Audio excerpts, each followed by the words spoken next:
Welcome to Fictional Scientist, where we explore dark what-if scenarios, alternate realities, and the limits of imagination. Let's step into the unknown together. The child didn't cry when she broke her arm. She just stared at the bone pushing through her skin, tilted her head with mild curiosity, and asked her mother what the white thing was. By the time they reached the hospital, she had lost half her blood.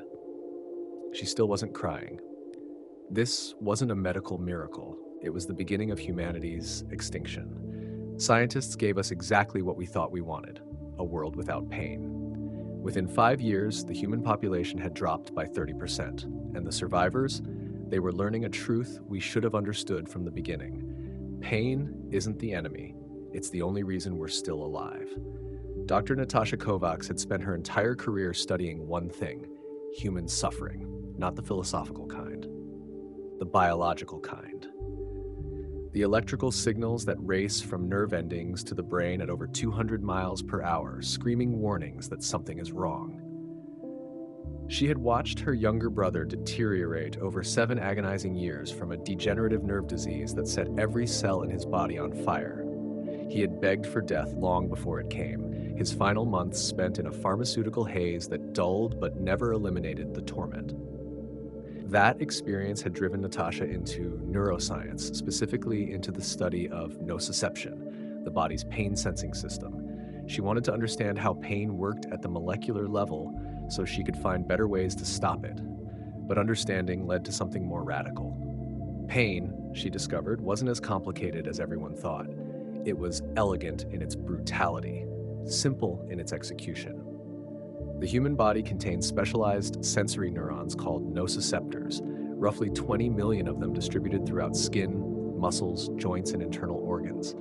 These neurons possess receptors sensitive to 3 types of harmful stimuli: mechanical damage, like cuts and breaks, thermal extremes, both hot and cold, and chemical signals released by injured or inflamed tissue. When activated, nociceptors convert these stimuli into electrical impulses. The signals travel along nerve fibers at different speeds depending on the type of pain. Sharp, immediate pain races through fast A-delta fibers at about 65 feet per second. Dull, throbbing pain crawls through slower C fibers at roughly 3 feet per second. Both pathways converge at the spinal cord, where the signals are processed and relayed to multiple brain regions. The thalamus acts as a relay station, routing signals to the somatosensory cortex, which identifies where the pain is located. The anterior cingulate cortex processes the emotional component, creating the unpleasant sensation we recognize as suffering. The prefrontal cortex evaluates the meaning and generates responses. It's a complex system, but at its core, pain is just information, data flowing through biological circuits. Remove the source of that data, Natasha realized, and you remove pain entirely. The idea wasn't revolutionary. People had been born with a rare genetic condition called congenital insensitivity to pain for generations. They lived without ever feeling physical discomfort, but they rarely lived long. Most died in childhood from injuries they didn't notice, infections they couldn't feel, damage accumulating silently until it killed them. The medical literature was full of case studies. A 4-year-old who chewed through his own tongue while teething because he felt no discomfort. A teenager who walked on a broken ankle for 3 days until the bone fragments severed an artery. A young man who died from a burst appendix because he never felt the abdominal pain that would have sent a normal person to the emergency room. These patients taught researchers that pain insensitivity wasn't a superpower, it was a death sentence. But Natasha believed she could do better. The problem with natural pain insensitivity was that it was too complete, too blunt. Those patients had mutations in the SCN9A gene, which codes for a voltage-gated sodium channel called Nav1.7. This channel is essential for generating action potentials in nociceptors. Without it, pain signals simply never form. But what if you could be more selective? What if you could modify the system to preserve the warning function while eliminating the suffering? Natasha spent 8 years developing a gene therapy approach that would alter how nociceptors functioned. Her technique didn't eliminate Nav1.7 entirely. Instead, it modified the channel's properties, reducing its sensitivity to the point where only the most severe stimuli could activate it. The body would still register damage, the brain would still receive information about injury, but the intensity would be dialed down from a scream to a whisper. It would be like replacing a shrieking alarm with a gentle chime. You'd get the warning without the panic.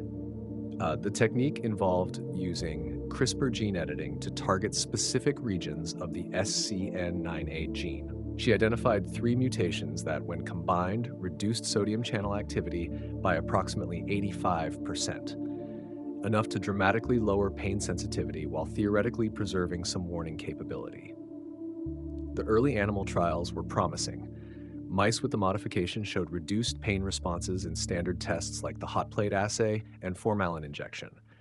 But critically, they still exhibited protective behaviors. They would withdraw from heat sources, avoid sharp objects, and protect injured limbs from further damage. The warning system appeared to function even with dramatically reduced pain intensity. Natasha published her findings in a prestigious neuroscience journal. The response was immediate and polarized. Some colleagues hailed it as a breakthrough that could revolutionize pain management. Others warned about unforeseen consequences, about tampering with a system that had been refined by millions of years of evolution. But Natasha argued that evolution was a blind process, not a benevolent designer. It had created pain as a survival mechanism, but that didn't mean it was optimally designed. If you could preserve the survival benefits while reducing the suffering, wasn't that an improvement? The scientific community debated, ethics boards deliberated, regulatory agencies reviewed. Then came the moment that changed everything. A family reached out to her through her university. Their daughter had a rare condition called erythromelalgia, a disorder that caused burning pain in her extremities so severe that she couldn't walk, couldn't sleep, couldn't function. She was 9 years old and had spent the last 4 years in constant agony. No medication worked. No treatment provided relief. The family had watched their daughter's personality dissolve under the weight of endless suffering. They begged Natasha to help. Natasha hesitated. Human trials were years away. The regulatory hurdles were enormous. The risks were unknown. But she looked at the medical scans, read the desperate letters, watched videos of this little girl screaming in pain from the gentlest touch, and she made a decision that would alter the course of human history. She would try. Her name was Maya Zhao, though history would remember her as Patient Zero. The procedure was conducted in absolute secrecy at a private medical facility in Geneva. Natasha couldn't do this through official channels, not without years of bureaucratic approval. So she used contacts in the pharmaceutical industry who were willing to look the other way, who provided the equipment and resources she needed. The gene therapy approach required multiple steps. First, Natasha collected tissue samples from Maya to culture the specific cells she needed to modify. Peripheral sensory neurons, the cells that would carry the genetic changes throughout the nervous system. Using viral vectors, specifically adeno-associated viruses that had been engineered to target nerve cells, Natasha introduced the modified SCN9A genes. The viruses would infect Maya's sensory neurons, insert the new genetic instructions, and allow those cells to propagate the changes throughout her peripheral nervous system. The treatment was administered through a series of injections directly into the spinal fluid, allowing the viral vectors to disperse throughout the nervous system. 3 sessions over 8 weeks, each one carefully calibrated to maximize coverage while minimizing the risk of immune reactions. The changes weren't immediate. Gene therapy takes time to propagate through the body. The infected cells had to produce new sodium channels, replace the old ones, integrate the modifications into their normal function. Natasha monitored Maya constantly through nerve conduction studies, measuring how signals move through her nervous system, watching for any signs of complications. 10 weeks after the final treatment, Maya woke up one morning and realized something was different. The burning was gone, not reduced, not manageable, completely absent. She got out of bed, a movement that would normally trigger waves of searing pain. Nothing. She walked to the bathroom, her feet touching the floor without the usual sensation of walking on hot coals. She looked at her hands, flexed her fingers, pressed them against surfaces. No pain. Her mother found her in the kitchen, crying, not from pain, but from its absence. She was touching everything, running her hands over countertops and walls, experiencing the world without the filter of constant agony that had defined her existence. Natasha ran every diagnostic test she could devise. Maya's reflexes were normal. She pulled away from heat sources. She protected her limbs when they were threatened. She responded appropriately to pinpricks, though she described them as pressure rather than pain. The warning system appeared intact, just dramatically quieter. For 6 months, Maya lived a life she had never imagined possible. She went to school for the first time in years, made friends, played outside, did all the normal things that 9-year-olds do. It seemed like a miracle. Natasha documented everything meticulously, preparing to publish the results. This would revolutionize medicine, she thought, end suffering for millions. She would be remembered as the person who freed humanity from its oldest torment. Then Maya fell while playing. It was a minor accident. She was running with friends, tripped over a tree root, and went down hard. She got up immediately, laughed it off, kept playing. No tears, no complaints. She didn't even glance at her injuries. Her mother noticed the blood 2 hours later when Maya came inside. Her knee was torn open, a deep gash that exposed muscle tissue underneath. Her left wrist was swollen to twice its normal size. When they rushed her to the emergency room, x-rays revealed a fractured radius and ulna. Maya was genuinely confused by everyone's concern. It didn't hurt. Why was everyone so worried? That's when Natasha began to understand what she had actually created. The wrist healed badly. Maya hadn't protected it because she couldn't feel that it was broken. She had kept using it normally for 2 hours after the fall, putting weight on it, moving it through its full range of motion. The fractured bones had shifted, grinding against each other, damaging the surrounding soft tissue. By the time doctors set the bones, the damage was extensive. It required surgical intervention, the insertion of pins, to hold everything in place while it healed. But the surgery revealed something more disturbing. Maya's pain threshold for the procedure was obviously different, requiring minimal anesthesia, but her inflammatory response was not only normal, but possibly heightened. The surgical team noted unusual tissue reactions, excessive swelling, signs that her body was struggling to manage injury without the behavioral modifications that pain normally triggers. Natasha ran comprehensive metabolic panels, full body scans, detailed analyses of Maya's physiological state. What she found sent chills down her spine. Maya's body was accumulating damage at an accelerated rate, and she had no awareness of it. She had developed stress fractures in 3 ribs, likely from vigorous play that a normal child would have moderated due to discomfort. There were signs of repetitive strain in both her hip joints. Early-stage ulcers had formed in her stomach, probably stress-related but unnoticed because they caused no sensation. Her sleep patterns were severely disrupted. Normal people shift position during sleep in response to discomfort from pressure points. Maya didn't. She would maintain the same position for hours, leading to reduced circulation, tissue compression, and the early formation of pressure sores. She was developing chronic tension in her neck and shoulders because she never felt the need to adjust her posture. Her eyes showed signs of strain because she never felt discomfort from staring too long at screens or books. Pain, Natasha realized with a sense of growing horror, wasn't just a warning about immediate danger. It was a constant feedback system that guided every movement, every posture, every decision throughout the day. We adjust how we sit when pressure builds. We shift our weight when standing becomes uncomfortable. We protect injured areas instinctively. We rest when fatigue turns to pain. We eat before hunger becomes severe. We drink before thirst becomes unbearable. These tiny corrections, these automatic adjustments required pain signals, not severe pain, often just mild discomfort, barely noticeable, but it was enough to shape behavior, to guide the body away from damage. Without it, Maya functioned like a machine without feedback loops. She could walk and talk and think, but she was slowly destroying herself through normal activity that would be harmless for someone who could feel when to stop. Natasha spent sleepless nights reviewing the data, running simulations, trying to understand the full scope of the problem. She brought in consultants, specialists in orthopedics, neurology, physical therapy.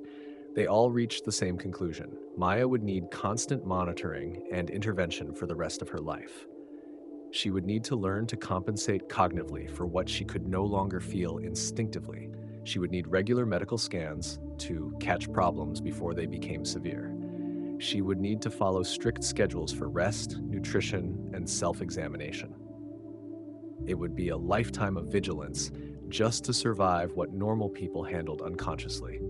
Natasha told Maya's parents the truth.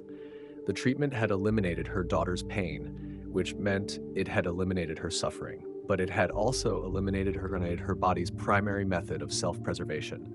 They would need to become Maya's external pain system, watching for signs she couldn't feel, intervening before damage accumulated. The Zhao family was devastated, but understanding. They had known the treatment was experimental. They had signed waivers acknowledging the risks. And despite everything, Maya's quality of life was still better than it had been before. At least she wasn't suffering constantly. But Natasha knew she couldn't offer this treatment to anyone else. Not like this. Not without solving the fundamental problem of how to preserve pain's protective function without its torment.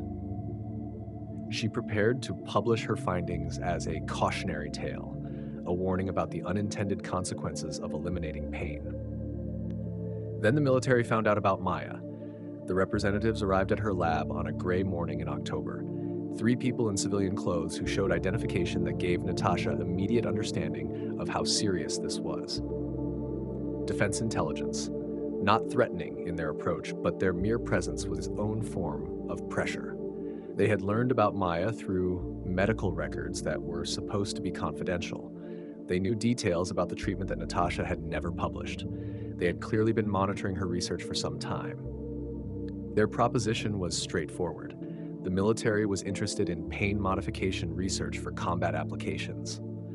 Soldiers who could function through injuries that would incapacitate normal personnel.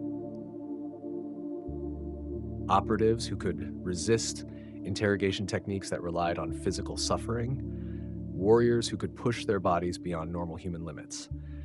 What if Natasha's technique could be refined for military use? What if they could create a system where pain could be consciously suppressed during combat but would return during recovery periods? Soldiers would maintain the warning system when they needed it while gaining the ability to override it in critical situations.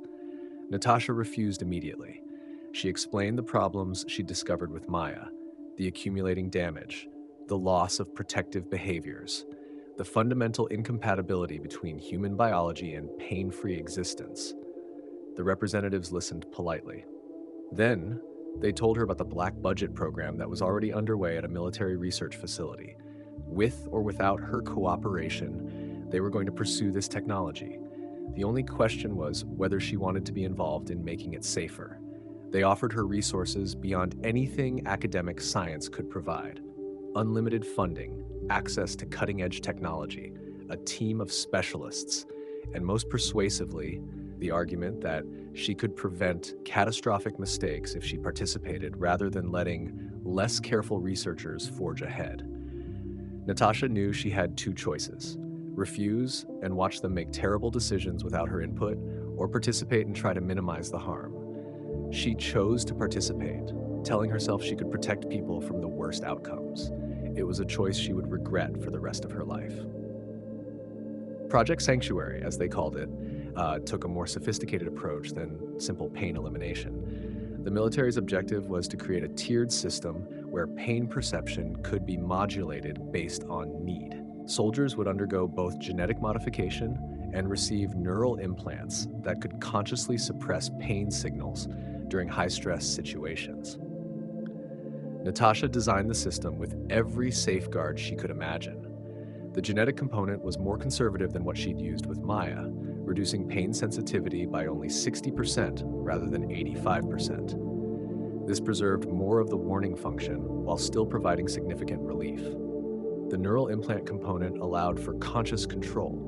A soldier could activate suppression mode during combat, effectively silencing pain signals for a limited time. But the system had built-in limits. It would automatically deactivate after a certain period, forcing the pain signals to return. This would prevent soldiers from remaining in a pain-free state long enough to accumulate critical damage. The soldiers would undergo extensive training to compensate for reduced pain sensitivity. They would learn to monitor their bodies consciously, to recognize injury through visual inspection and functional tests rather than sensation alone. They would be equipped with biometric monitoring systems that would alert them to problems their bodies weren't reporting. The modifications would be partially reversible. The genetic changes were permanent, but the neural implants could be deactivated or removed if problems emerged. The first volunteer unit consisted of 12 Special Forces soldiers, all veterans with combat experience, all volunteers who had undergone extensive psychological evaluation and were deemed capable of handling the responsibility. They understood the risks. They signed comprehensive waivers. The modification process took 6 months. Genetic therapy first, allowing the changes to propagate through their nervous systems. Then, surgical implantation of the neural interface, a small device positioned at the brainstem where it could intercept pain signals before they reached conscious awareness. The recovery period was intense. The soldiers had to relearn basic physical activities, recalibrating their movements without the feedback they'd relied on their entire lives. It was like learning to walk again, learning to gauge force and pressure without pain to guide them. When the modifications were complete and the training finished, the results exceeded everyone's expectations. In combat simulations, the modified soldiers were unstoppable. They could sustain injuries that would incapacitate normal troops and continue fighting. They could push through exhaustion. They could endure environmental conditions that would break unmodified humans. But simulations are controlled, predictable, safe. Real combat was none of those things. The unit deployed to a conflict zone where insurgent forces had been conducting guerrilla operations for years.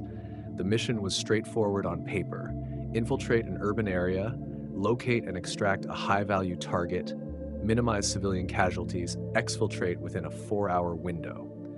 The modified soldiers, who had taken to calling themselves the Sanctuary Unit, performed brilliantly in the initial phases. They moved with eerie calm through situations that would trigger panic responses in normal soldiers. When they encountered resistance and took fire, they didn't flinch or seek cover instinctively.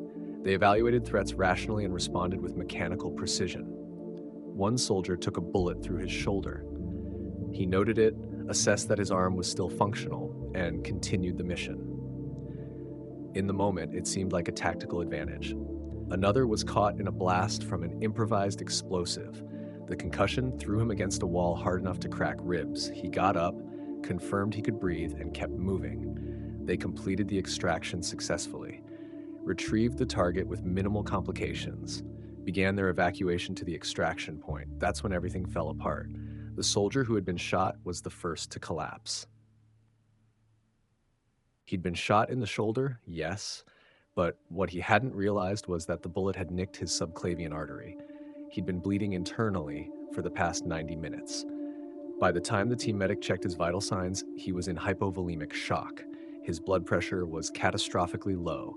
His organs were shutting down. They tried to stabilize him, but they were in hostile territory without access to proper medical facilities. He died before they reached the extraction point, bleeding out from an injury that would have immediately incapacitated a normal soldier, forcing immediate treatment. The soldier who had been caught in the blast hadn't just cracked ribs. The force had caused a pulmonary contusion, bruising his lung tissue. He'd been breathing with reduced capacity for over an hour, slowly hypoxic, his blood oxygen levels dropping. When he finally collapsed, his lips were blue, and his brain had been starved of oxygen long enough to cause permanent damage. A third soldier had been exposed to chemical agents during the infiltration, tear gas mixed with something more toxic. The burning in his lungs should have sent him into immediate retreat. Instead, he'd kept advancing, breathing in escalating doses. By the time they evacuated, his lungs were severely damaged. He survived, but would never fully recover. Of the 12 soldiers deployed, 5 died. Not from enemy action that overwhelmed them, but from injuries they couldn't adequately gauge because they couldn't feel how serious they were. 3 more were permanently disabled from accumulated damage they'd sustained during the mission. The survivors came back changed in ways that went beyond their physical injuries. They reported profound psychological distress, A sense of disconnect from their own bodies, anxiety about injuries they might not notice, paranoia that they were dying without realizing it. One soldier described it as piloting a meat suit that no longer communicated with him properly.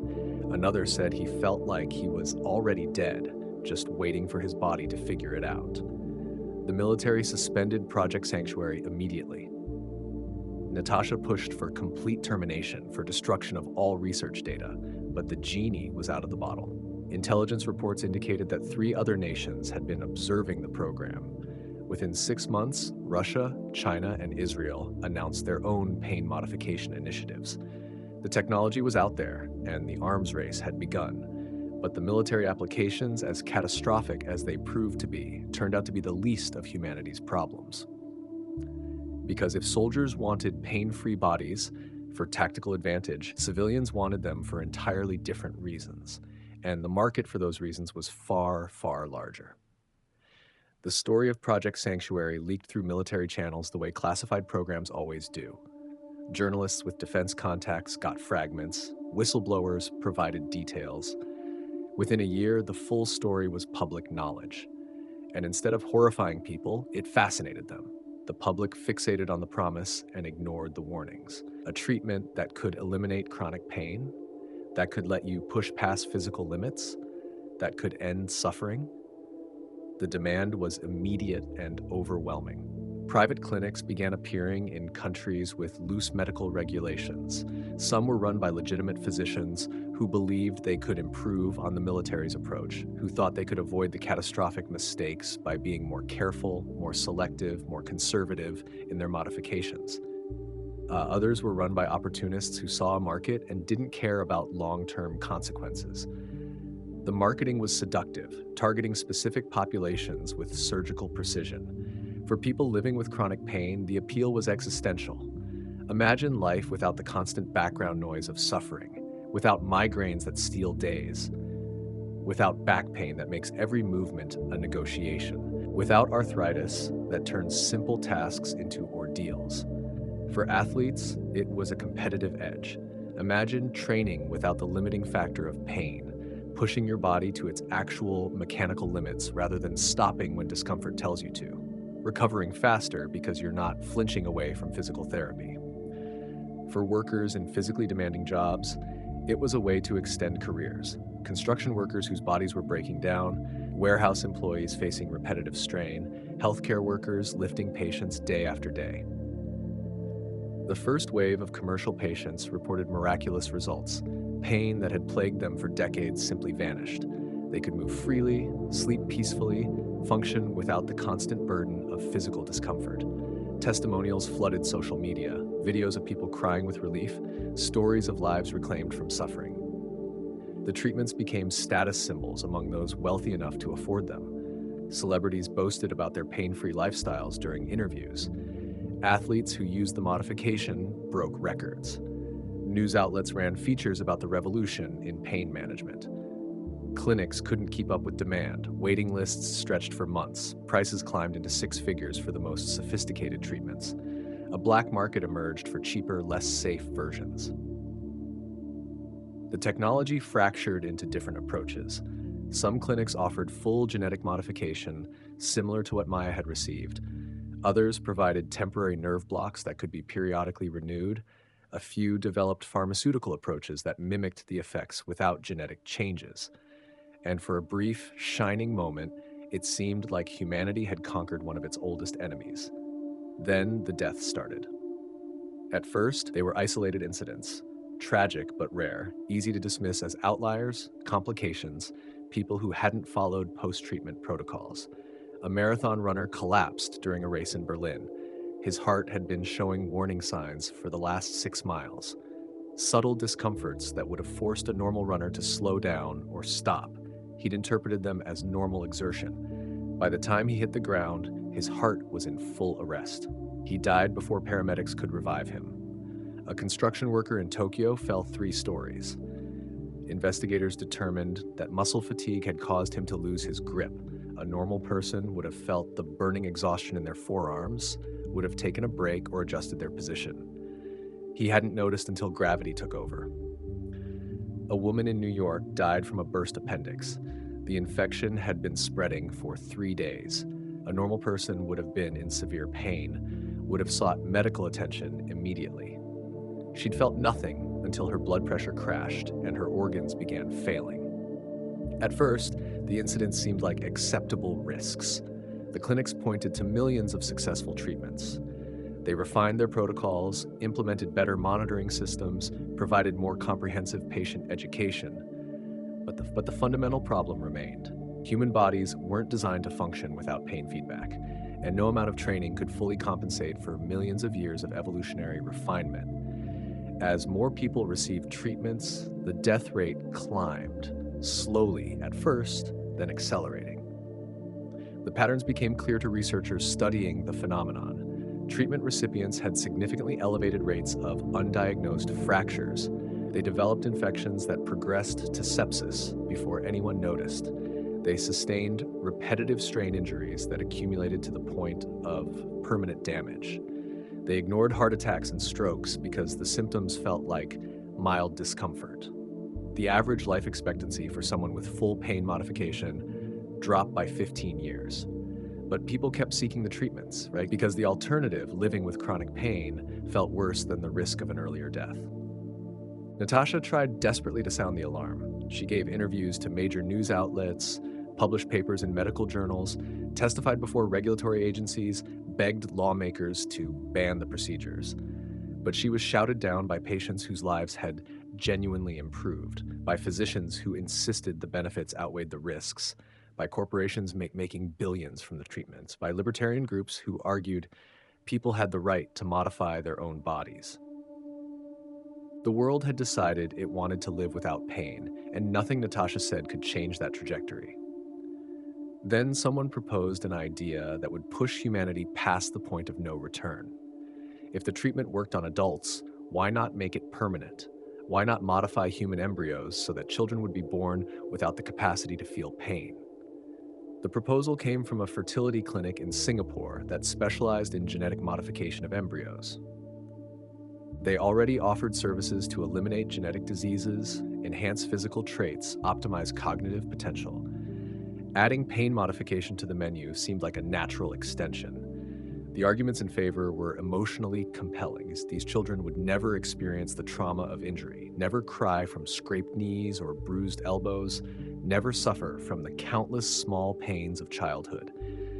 They would be protected from one of life's greatest sources of distress. The arguments against were drowned out by the sheer emotional appeal of the idea. Ethicists warned about unintended consequences. Medical professionals explained the developmental importance of pain. Philosophers argued about the moral implications of creating humans fundamentally different from baseline. None of it mattered.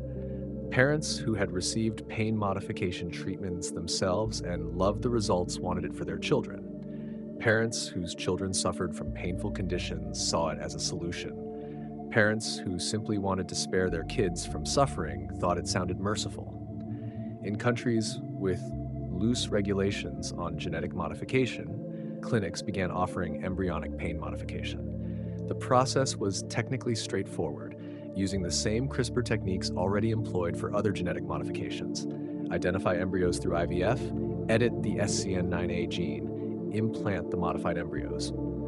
The first generation of pain-free children was born. They were called sanctuary children, named after the military program that had inspired their creation. Their births were celebrated in media coverage that framed them as the next step in human evolution, the future of humanity, freed from an evolutionary relic.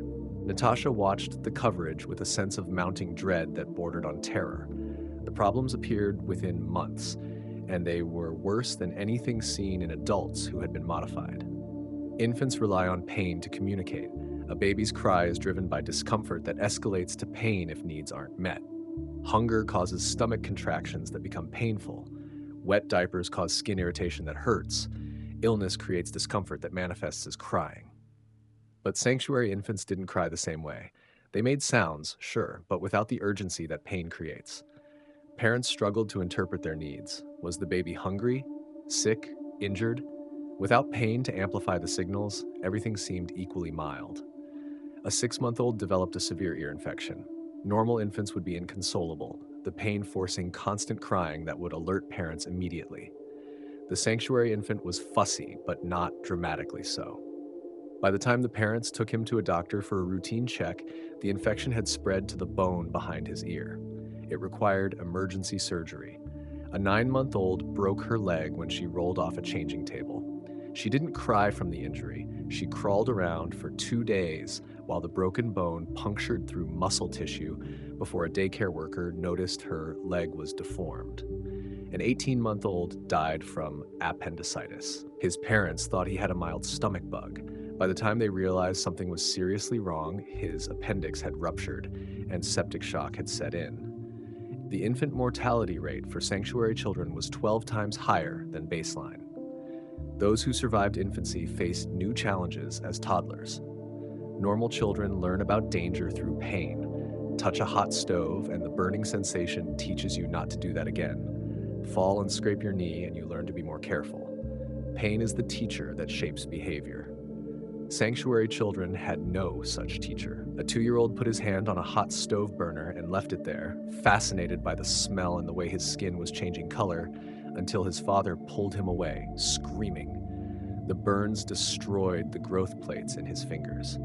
He would never have full use of that hand. A 3-year-old bit through his own tongue while eating because he couldn't feel when his teeth were crushing tissue. He nearly bled to death before paramedics arrived. A 4-year-old broke her arm on a playground, kept playing for another hour, and turned a simple fracture into a compound break that required multiple surgeries to repair. Sanctuary children required constant, exhausting supervision. Parents couldn't let them out of sight for a moment. Daycares refused to accept them because the liability was too high. Schools demanded special accommodations, dedicated monitors who would watch for injuries the children couldn't feel. It was financially and emotionally draining. Many families couldn't sustain it. The children who made it through early childhood with adequate support faced yet another problem as they grew older. Without pain to teach them physical limits, they pushed their bodies to destruction. By age 7, most sanctuary children had sustained more fractures than baseline children would experience in a lifetime. They had chronic joint problems from hyperextension. They developed stress fractures from overuse. Their teeth were damaged from unconscious grinding and biting. Adolescence brought even more severe complications. Puberty involves significant physical changes that are normally managed through feedback from mild discomfort. Growing pains signal bones developing. Muscle soreness after exercise indicates recovery needs. Sanctuary teenagers had none of these signals. They exercised until their muscles tore, played sports until bones fractured, pushed their bodies past safe limits because nothing told them to stop. Medical researchers studying the first generation of sanctuary children identified a pattern they called cascade failure syndrome. Without pain to regulate physical activity, the body accumulated damage faster than it could repair. Micro injuries that would normally heal became permanent. Tissue stress that would normally be avoided became chronic. The syndrome was progressive. A sanctuary child might seem relatively healthy at age 10, but by age 15, their body would show signs of wear equivalent to someone in their 50s. The predicted life expectancy for a sanctuary child, assuming access to comprehensive medical care, was 35 years. Without adequate medical support, most wouldn't see 25. And by the time that data became clear, over 1 million children worldwide had already been born with the modification.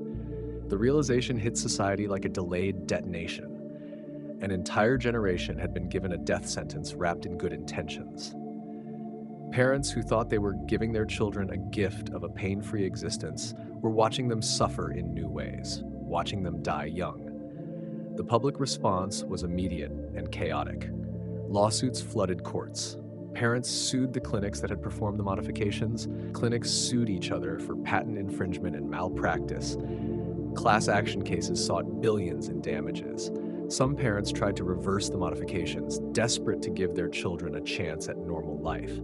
But genetic changes made in utero couldn't be easily undone. A sanctuary child's entire nervous system had developed around the absence of functional nociceptors.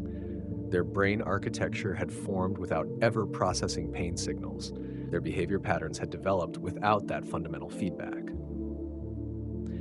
Trying to introduce nociceptors now would require completely rewiring the pain pathway. It would mean teaching a brain that had never known pain how to interpret it, teaching a body that had never protected itself instinctively how to respond to damage. The few attempts at reversal were catastrophic. Some children developed hyperalgesia, feeling everything as agonizing pain, because their brains couldn't modulate the signals properly. Others experienced constant phantom pain, their newly activated nociceptors firing randomly. A few developed seizure disorders from the neural chaos. Most reversal attempts were abandoned as causing more harm than digital modification. The sanctuary children were trapped in bodies that couldn't protect themselves, and medicine had no solution. Specialized schools were created to teach them survival skills that other children learned instinctively through pain. They learned to check their bodies systematically for injuries multiple times per day, to monitor their heart rate and breathing for signs of problems, to set strict schedules for rest and recovery, to avoid situations where injury was likely. They were taught that bumps and scrapes that other kids ignored might be serious fractures, that feeling tired might mean they were dying from internal bleeding, that they needed to inspect every part of their body daily for damage they couldn't feel. It was an exhausting, paranoid way to live. Some children adapted better than others. Those with high intelligence and strong executive function could manage the constant vigilance. But even they described feeling like aliens in their own bodies, like consciousness pilots operating machines they didn't understand. The psychological toll was devastating. Sanctuary children couldn't relate to baseline humans. They didn't understand what people meant by "that hurts," or "I'm sore," or "that stings." They watched their peers react to injuries with expressions of pain and couldn't comprehend the sensation driving those reactions. They felt isolated, different, broken. Depression rates among sanctuary children were 4 times higher than baseline. Anxiety disorders were nearly universal. Many developed obsessive-compulsive behaviors around injury checking and prevention. The suicide rate was 3 times higher than the general population, and these were the problems for sanctuary children who had access to good medical care and family support. In poorer communities, without resources for constant monitoring and specialized education, the outcomes were far worse. Parents' advocacy groups formed, demanding government support, research funding, solutions. Protests erupted outside the clinics that had performed the modifications. Several facilities were vandalized. 2 doctors involved in early embryonic modifications were assaulted. Governments responded with a patchwork of inadequate policies. Some countries banned further embryonic modifications, but provided no support for existing sanctuary children. Others created medical support programs, but underfunded them. A few nations attempted forced separation of children from parents deemed unable to provide adequate care, sparking violent protests. The international medical community convened conferences, formed committees, published recommendations, but none of it could undo what had been done. Natasha was called to testify before inquiries in multiple countries. She explained again and again what she had tried to warn everyone about from the beginning. Pain isn't a design flaw, it's a design feature. Remove it, and you remove a fundamental pillar of human survival. The tribunals issued findings. Regulatory agencies wrote new rules. Countries passed laws making embryonic pain modification illegal in most of the developed world. But the damage was done. 1 million children were living on borrowed time, their bodies slowly failing under the accumulated weight of damage they couldn't feel. And then the situation got exponentially worse, because the genetic modifications that created sanctuary children were heritable, and some of those children were starting to have babies of their own. The first sanctuary children had been born roughly 15 years into the crisis. By the time the full scope of the disaster became clear, the oldest were entering their early 20s. And despite everything, despite the challenges and the shortened life expectancy and the constant medical supervision, some of them wanted what every generation wants: normalcy, relationships, families, children of their own. No one had seriously considered the reproductive implications. The focus had been on keeping the first generation alive, not on what would happen if they reproduced.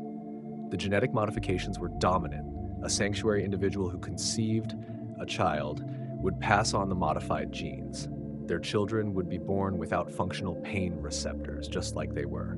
This second generation, born to parents who couldn't model normal physical self-care, faced even steeper challenges than the first. The first sanctuary children had at least been raised by baseline parents who understood pain and could try to teach protective behaviors, even if imperfectly. They grew up with one foot in each world, seeing how normal people reacted to injuries, learning secondhand what pain was supposed to do. The second generation had none of that. They were being raised by parents who couldn't empathize with the concept of "that hurts," who didn't instinctively protect their children from physical harm because they themselves had never learned those instincts, who couldn't teach the countless small lessons about bodily safety that baseline parents pass down without conscious thought. How do you teach a child to be careful with hot surfaces if you've never felt a burn? How do you model appropriate responses to injury if you've never experienced pain? How do you instill respect for physical limits if you have no personal framework for understanding them? The second generation's mortality rate was even higher than the first. By age 5, nearly 40% had died from injuries or illnesses that went unnoticed until too late. Governments attempted intervention. Some countries required mandatory parenting classes for sanctuary individuals who wanted to have children. Others offered state-funded support programs with dedicated medical monitoring and child safety officers. A few nations passed controversial laws allowing child protective services to remove sanctuary children from sanctuary parents. That last approach sparked intense protests. Sanctuary individuals already marginalized and struggling saw it as discrimination. They argued they were capable parents, that society's failure to accommodate them didn't justify family separation. The protests turned violent when police officers, unable to distinguish between genuine injury and theatrical performance, used force against demonstrators who couldn't feel pain. Several protesters were seriously hurt before the police realized their batons and restraint techniques weren't producing the expected pain compliance. The social fracture deepened. Society was splitting into two groups that could barely communicate. Baseline humans couldn't understand what existence without pain meant. Sanctuary individuals couldn't understand what baseline humans were complaining about. Empathy requires some level of shared experience, and pain was no longer shared. Workplaces struggled with integration. How do you create safety protocols for employees who won't notice injuries? How do you prevent sanctuary workers from accidentally hurting themselves or others because they can't recognize danger the way baseline people do? Some companies refused to hire sanctuary individuals, citing liability concerns. Others created separate facilities or work streams. Both approaches were challenged as discriminatory, but the practical problems remained unsolved. Medical systems buckled under the burden. Sanctuary individuals required constant screening for conditions that would normally announce themselves through discomfort. Routine health maintenance for a sanctuary person cost 3 to 5 times more than for a baseline human. Insurance companies began denying coverage, claiming sanctuary individuals were uninsurable risks. Some nations passed laws prohibiting such discrimination. Others allowed it, reasoning that insurance was fundamentally about risk pooling, and sanctuary individuals represented a categorically different risk profile. Without insurance, many sanctuary families couldn't afford the monitoring their children needed to survive. The mortality rate climbed even higher among economically disadvantaged populations. A vicious cycle emerged. High mortality created actuarial justification for insurance discrimination. Insurance discrimination reduced access to care. Reduced care increased mortality.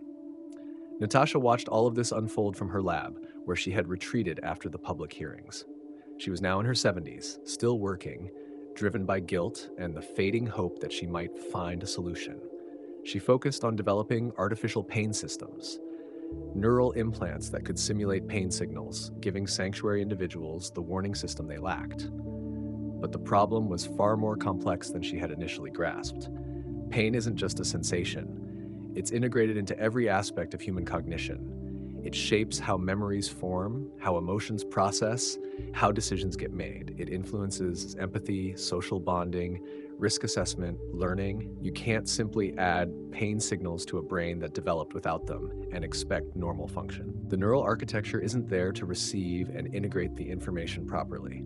Her experimental implants produced mixed results at best. Some recipients experienced pain for the first time and found it overwhelming, their brains unable to modulate the intensity properly. Everything hurt all the time, every sensation interpreted as damage. Others developed disconnect between the implanted pain signals and their understanding of injury. They would feel pain but not believe it meant anything was wrong, treating it as background noise rather than warning. None of the implants successfully recreated the intuitive automatic response system that natural pain provided. Natasha died before finding a solution, her final years consumed by the futile attempt to undo what she had created. Her last journal entry, found by colleagues after her death, read, "I wanted to eliminate suffering. Instead, I proved that suffering is how we survive. Pain is not the disease. It was always the cure." 50 years after Maya Zhao became patient zero, humanity had fractured into two subspecies that could barely coexist.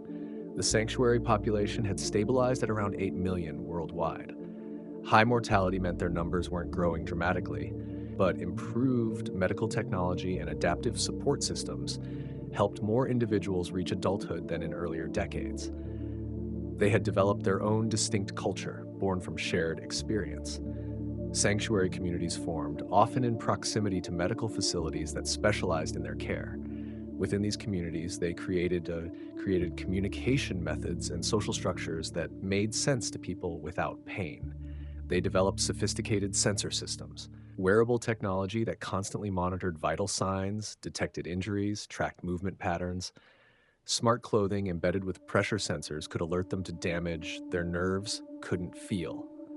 Augmented reality systems would highlight potential hazards in their environment. The technology made survival possible, but it also made them dependent.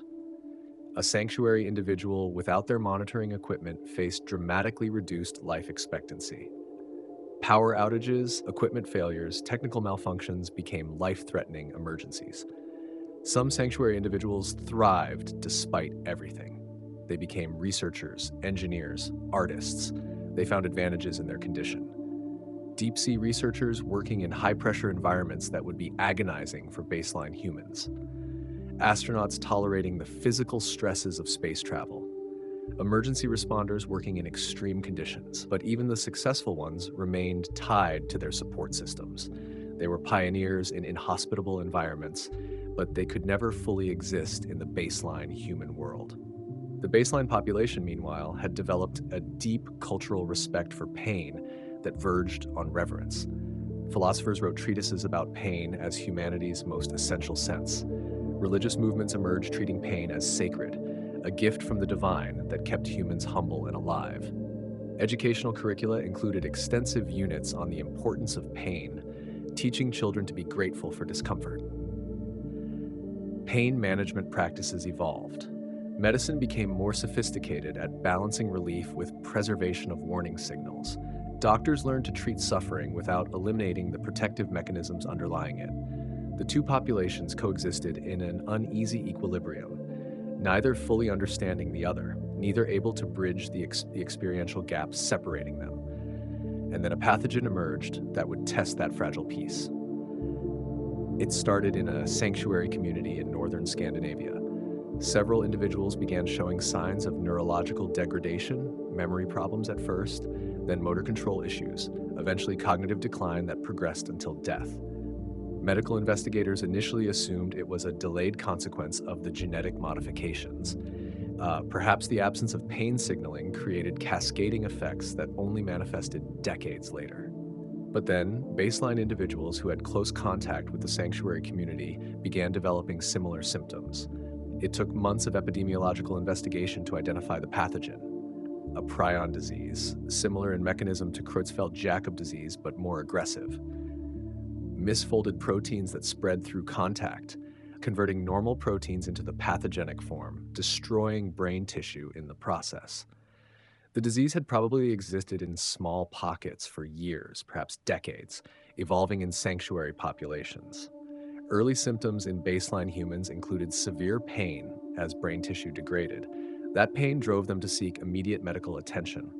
But sanctuary individuals felt no pain from the neural destruction. They only noticed symptoms once motor function declined or cognition became obviously impaired. By that point, they'd been infectious for months, spreading the disease to others without knowing they were sick. The pathogen was a slow burn epidemic, and sanctuary populations had been the perfect incubators. In baseline humans, the disease was horrifying. The pain was described as the worst imaginable, brain tissue essentially burning itself out. Patients begged for death. The disease was invariably fatal, usually within a year of first symptoms. In sanctuary individuals, the disease was still fatal, but the deterioration was silent. They died without suffering, which might have seemed merciful, except it also meant they rarely sought treatment until far too late to isolate them. The outbreak spread faster than anyone predicted. The long incubation period meant thousands had been exposed before public health officials even identified the disease. Quarantine efforts came too late. Within 2 years, the death toll climbed into the hundreds of thousands. Experimental treatments showed some promise, but they required early intervention. Baseline humans, alerted by severe pain, could access treatment before extensive brain damage occurred. Their survival rate, while low, was better than sanctuary individuals who typically didn't know they were sick until irreversible damage had occurred. The epidemic shattered what remained of social cohesion between the populations. Baseline communities blamed sanctuary populations for incubating and spreading the disease. They demanded forced quarantine, mandatory screening, restrictions on movement. Some called for more extreme measures. Sanctuary communities pointed out that the epidemic emerged because society had failed to provide adequate medical infrastructure. If sanctuary individuals had better access to preventive care and regular screening, the disease might have been caught earlier. Neither side was entirely wrong. Neither was entirely right.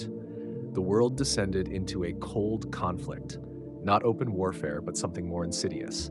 Segregation re-implemented under the guise of public health.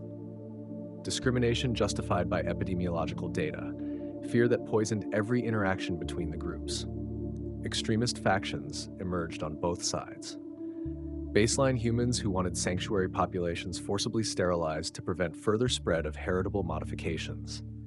Sanctuary individuals who viewed themselves as the next step in human evolution and saw baseline humans as obsolete. Violence erupted sporadically. Sanctuary communities were attacked. Baseline individuals were targeted in retaliation. Governments struggled to maintain order while dealing with the ongoing epidemic. And through it all, the fundamental question remained unanswered. Had humanity made a terrible mistake, or was this simply the painful process of evolution? In the chaos of the epidemic and social fragmentation, a coalition of researchers quietly launched an ambitious project. They called it the Restoration Initiative. The goal was to reverse the genetic modifications to restore pain sensitivity to sanctuary individuals and their descendants. Not because pain was pleasant, but because its absence had proven catastrophic in ways no one had fully anticipated. The scientific challenges were enormous. You couldn't simply reactivate the genes that had been modified. The nervous system had developed without functional nociceptors. Neural pathways that should have formed didn't exist. Brain regions that should have processed pain signals had been repurposed for other functions. Restoring pain would require not just genetic changes, but complete neural reorganization. It meant rebuilding the pain pathway from scratch while the brain was fully developed and operating.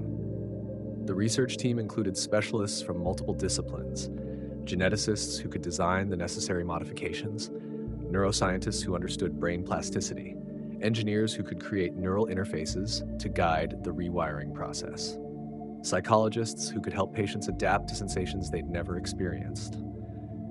Early experiments focused on laboratory models. They worked with animals that had been genetically modified to lack pain sensitivity, attempting to restore it. The process was slow and often failed, but occasionally they achieved success. A mouse that had never felt pain suddenly began avoiding harmful stimuli.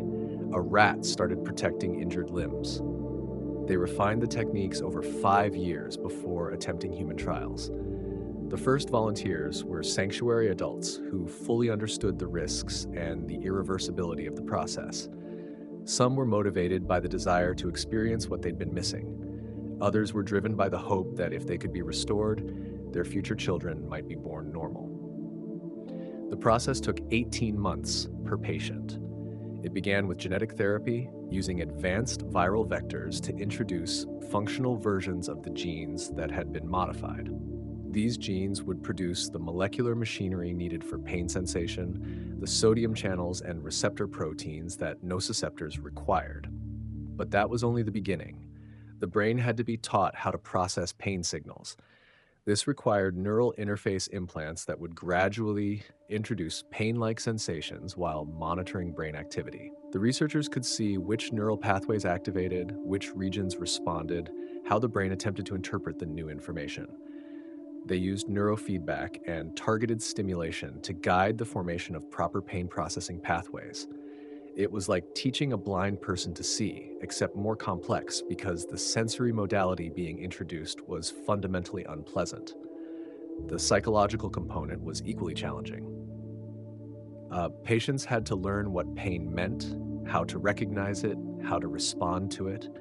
They needed to understand that pain was information, not just unpleasant sensation, that its intensity correlated with danger, that it required action. For some patients, the restoration was transformative.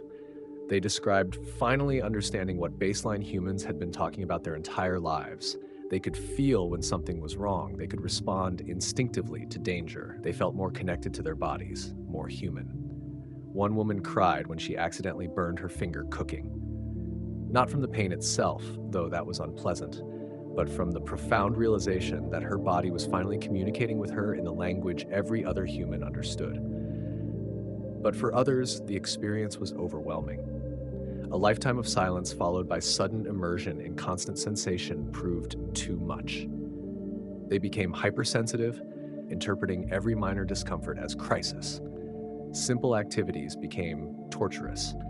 A few patients begged to have the modifications reversed to return to the pain-free existence they understood. The success rate stabilized around 65%. Not perfect, but high enough to offer genuine hope for the future. The critical question was heritability. If restored sanctuary individuals had children, would those children be born with normal pain sensitivity? The genetic data suggested yes, but reality would require actual births to confirm. The first children born to restored parents entered the world crying from the discomfort of birth, their nervous systems fully functional and intact. As they grew, they exhibited all the normal pain responses. They cried when hurt. They learned from discomfort. They protected their bodies instinctively. They were, for all practical purposes, baseline human. The Restoration Initiative offered a path forward, not a quick fix, but a long-term solution. Sanctuary individuals who underwent restoration could potentially have normal children. Over generations, the modification could be bred out of the population. But not everyone wanted restoration. A vocal faction within the sanctuary community rejected it. They argued they weren't broken, that society should adapt to accommodate them rather than forcing them to change. They pointed to unique contributions sanctuary individuals had made, perspectives they offered, challenges they could overcome that baseline humans couldn't. They called the Restoration Initiative cultural genocide, an attempt to erase their identity and force conformity to a baseline human norm. The debate divided the sanctuary community. Some viewed restoration as salvation. Others saw it as betrayal of everyone who had died living as sanctuary individuals, a declaration that their lives had been mistakes. The philosophical question had no easy answer. Was pain a gift or a curse? Was suffering essential to humanity or a primitive relic we should transcend? The answer, it seemed, depended entirely on whether you could feel it. A century after Maya Zhao broke her arm without crying, humanity had finally found an uneasy equilibrium. The sanctuary population had declined to under 500,000 as restoration became more common and birth rates normalized. Those who remained existed as a small minority, supported by sophisticated medical infrastructure and social programs. Most younger sanctuary individuals were children of those who had refused restoration ideologically committed to a pain-free existence despite its challenges. They formed communities, developed support systems, and worked to prove they could thrive despite their difference. In some ways, they succeeded. Sanctuary engineers designed better support technologies. Sanctuary researchers made breakthroughs in understanding consciousness. Sanctuary artists created works that explored existence without a sense baseline humans took for granted, but they remained dependent on external systems, on constant vigilance, on the understanding that one moment of inattention could be fatal. The baseline population had integrated the lessons of the crisis into cultural consciousness. Medical schools taught the history as a cautionary tale. Ethicists used it as a framework for discussing genetic modification. Parents taught children to be grateful for pain, to understand it as protection rather than punishment. A strange respect for suffering had emerged, not glorification, but recognition that discomfort served essential purposes, that the goal should be to minimize unnecessary suffering while preserving the protective mechanisms that kept humans alive. Natasha Kovacs had died decades earlier, her legacy forever complicated. History remembered her not as villain or hero, but as a warning. A brilliant scientist who solved a problem without understanding what problem she was actually solving. Her final journal entry had become famous, quoted in medical texts and philosophy classes. I wanted to eliminate pain because I watched it destroy someone I loved. But pain isn't the destroyer. It's the alarm that sounds when something is destroying you. Silence the alarm, and the destruction continues unnoticed. In trying to spare humanity from suffering, I nearly destroyed our ability to recognize when we were being destroyed. Pain is not the enemy, it never was. It was always the guardian we didn't appreciate until it was gone. The child fell off her bike and started crying immediately. Her mother rushed over, checked for injuries, found a scraped knee and a bruised elbow. Nothing serious. The crying stopped after a few minutes, replaced by sniffles and the occasional hiccup. The mother cleaned the wounds, applied bandages, offered comfort. The child wiped her tears and asked if she could keep riding. Her mother said yes. It was such a mundane moment, the kind that happened millions of times every day across the world. But a century ago, that simple moment would have been impossible for certain children. They would have kept riding, unaware of blood running down their legs. Their mothers wouldn't have been alerted by crying. The injuries might have worsened until they required hospitalization or worse. Humanity had learned its lesson, though the tuition had been paid in countless lives. Pain was not a design flaw to be corrected. It was the foundation of survival, refined by millions of years of evolution. Every wince, every ache, every moment of discomfort was the body speaking in the only language it had, and that voice, however unpleasant, needed to be heard. Because in the end, the worst fate wasn't suffering, it was dying without knowing you were in danger. So ask yourself this: the next time you feel pain, what is your body trying to tell you? And what would happen if you could never hear that message again? Humanity tried to find out. And we nearly went extinct learning the answer. Pain isn't the enemy, silence is.